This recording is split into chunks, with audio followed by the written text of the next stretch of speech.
All right, Jenny, so tell me about the Drake Relays. Did you go into that race trying to set an American record?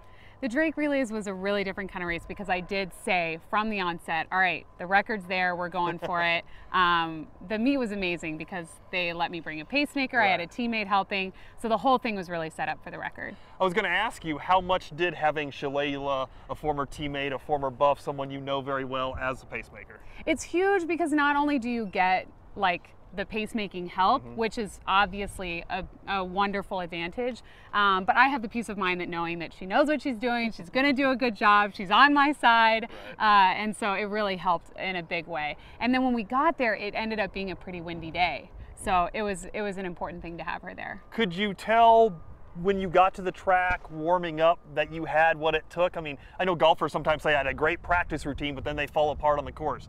Did you know through your warm-ups that you were going to have a chance? I'm so glad you asked that because when we got there, it was really windy. And my coach actually was kind of advising me, like, you need to be careful about what you're trying to do here, Right. considering that the wind is going to be a factor.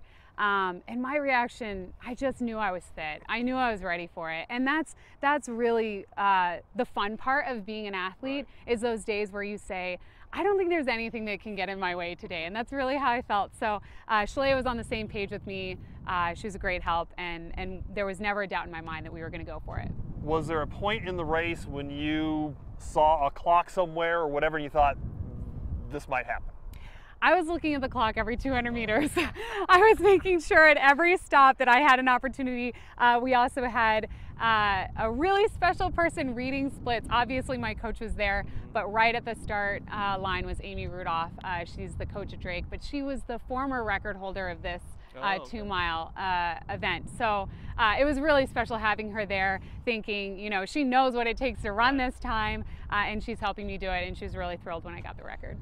You come to the final lap and you're well out in front, so you're basically just racing against the clock at that point. How different is that, and does that make it more difficult than racing actually against competitors for a win?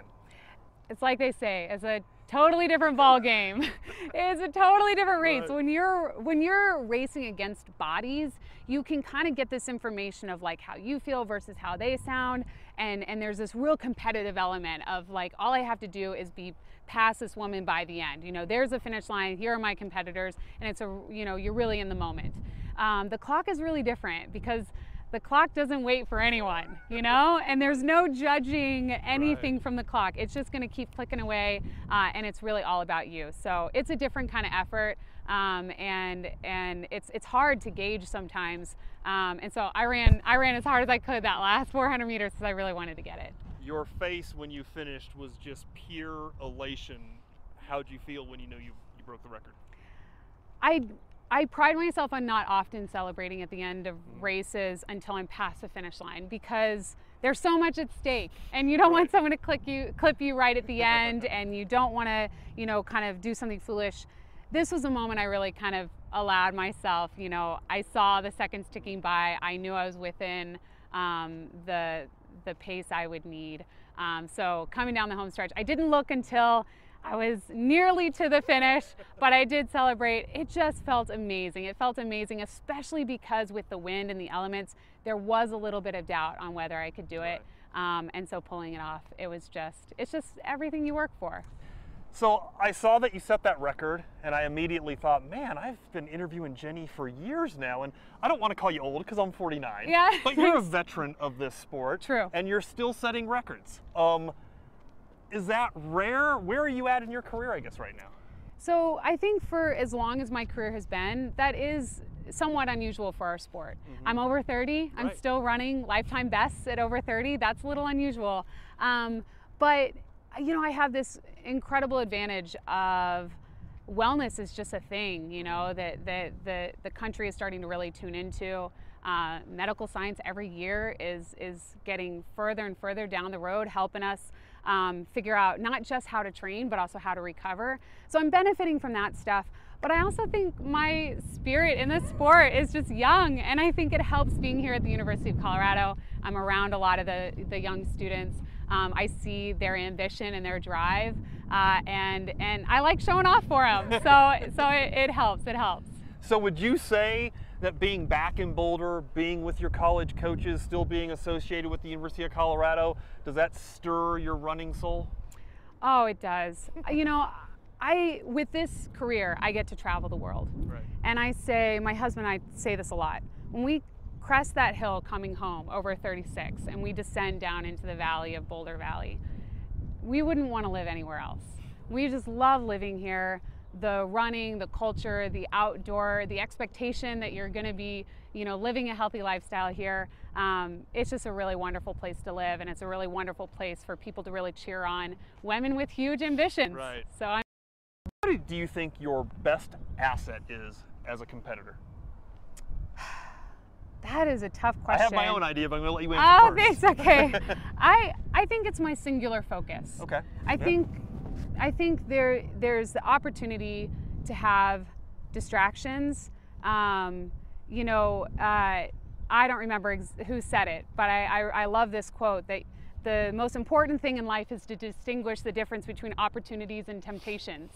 And that's so true when you're good at something and you're pursuing something important. So being able to have this singular focus, really know what I want and go after it and leave other things aside, I think that's one of my greatest strengths. So now that you're setting records in your early 30s and you're inspired by where you're at and you have a young running soul, you're still getting better. How much better can Jenny Simpson get?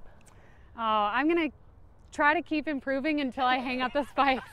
So I don't know how much better I can get, but I can guarantee the world's going to find out because I'm going to keep working as hard as I can. Somebody asked me recently, like, what my goal is, you know, before I retire. And I said, I want to retire with no talent left. I want to leave it all on the track. And so when I feel like my talent is expended and we've all seen all that I can do, that's when I'll go home. So what's next for Jenny Simpson? What do you hope to accomplish, let's say, here in 2018? So next, I'm going to the pre-classic. It'll be my first 1,500 meters of the year. Obviously, that's kind of my specialty. And so I'm really excited about the opportunity there. And I'm becoming more, it's becoming more important to me to run in the United States and to do some of these things on U.S. soil. So pre will be a really big opportunity in that way. But for 2018, instead of medals this year with no World Championships, I get to focus on the time and focus and battle that clock, that unrelenting clock. And so I'm hoping to put up more lifetime bests this year. Athletes usually hate talking about themselves, but when you look back at your career so far, I mean, you've accomplished a lot of things a lot of American women haven't accomplished. Do you ever sit back and look at your career and analyze it and consider yourself one of the great middle distance American runners of all time? When people started introducing me as one of the great middle distance runners in America, it kind of startled me. I don't know that I expected that to be part of my accomplishment.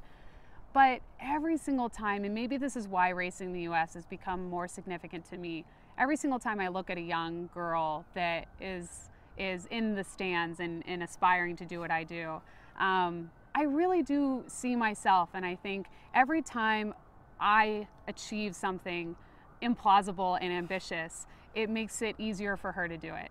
And that's becoming more and more important to me as I'm in this sport longer. Seems like when your goals are more than about yourself, that's when you can really accomplish great things. Yeah, and I don't think that it can be more about you right away. I think you have to grow into that, and you have to have a lot of experiences to really appreciate that. And that's one of the great things about still being good after all these years is it's still returning incredible rewards.